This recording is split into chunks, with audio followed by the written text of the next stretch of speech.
আজকাল শরীর আর মন কোনোটাই ভালো নেই। তো হ্যালো এভরিওয়ান, সকলে কেমন আছো? আশা করি ভীষণ ভালো আছো। আর আমি কিন্তু মোটামুটি। তো যাই হোক, সকালবেলা স্নান করে তোমাদের সঙ্গে ব্লগটা স্টার্ট করলাম। দেখো, আমি স্নান করে এখানে চুলগুলো ঝেড়ে নিচ্ছি। আর আজকে কিন্তু শাড়ি পরে নিয়েছি। সবার ফার্স্টেই বলে নিচ্ছি আমাকে কেমন লাগছে শাড়ি পরে। মন আর শরীর ভালো না কথাটা কেন বলেছি জানো? কারণ কাউকে কিছু তার তো অনেকই বিরক্ত লাগে, তো বলার তো কোনো সাথীই নেই। আর চলো, আমি কিন্তু এখানে চুলটা ভালো করে ঝেড়ে নিলাম। আর সোনা মামাম কিন্তু আমার সঙ্গে খুবই দুষ্টুমি করছে। তারপরে কিন্তু আমি একটু ভালো করে ক্রিম লাগিয়ে নিব, নিজেকে একটু ফ্রেশ করে নিব। মেকআপ তো ওরকম খুব একটা করি না, তবে আজকে একটু মন্দিরে যাওয়ার জন্য ভাবছি যে একটু কানের মালা সেট এসব পরবো।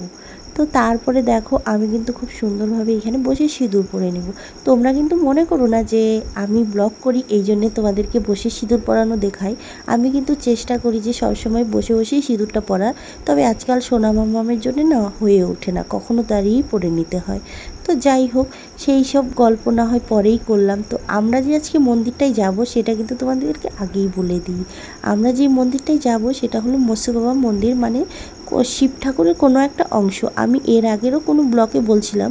তবে এই মন্দিরটা আমাদের বাড়ির পাশেই। আর আজকে যেটাতে যাব সেটা কিন্তু অনেক বড় মন্দির, অনেক দূর দূর থেকে লোক এসে ওখানে পুজো করে।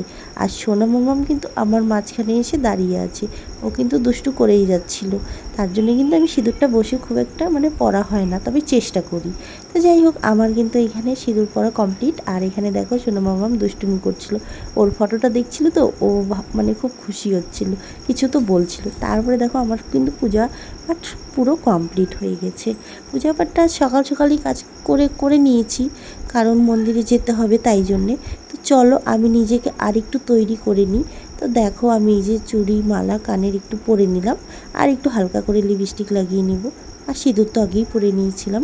তো দেখো আমাকে কেমন লাগছে সবাই একটু কমেন্ট করে জানিও।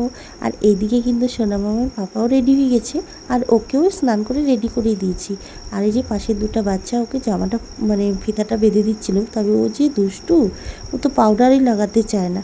তো যাই হোক, চলো যাই ভগবানের দর্শনে। তোমরাও আমার সঙ্গে দর্শন করে নিও। মহারাষ্ট্রের ভগবানগুলো না একটু অন্যরকম দেখতেও। আগে তো বুঝতে পারতাম না, এখন ধীরে ধীরে বুঝতে শিখেছি।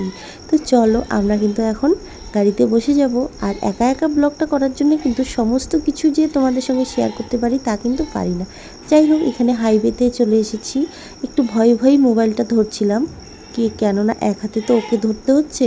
তো যাই হোক, আমরা কিন্তু মেলাতে প্রায় পৌঁছেই গেছি। এই যে মেলার চারি সাইডটা এত লোক লোক লোক হয়ে যাচ্ছে ধীরে ধীরে, গাড়ি। আর বিশাল বড় এরিয়া।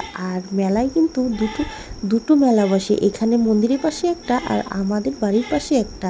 তো আমাদের বাড়ির পাশে মেলাটা কিন্তু আমরা রাত্রে ঘুরতে যাব। তো চলো, সেটাও তোমাদের সঙ্গে শেয়ার করব। এই যে দেখো, মৎস্য বাবা মন্দির।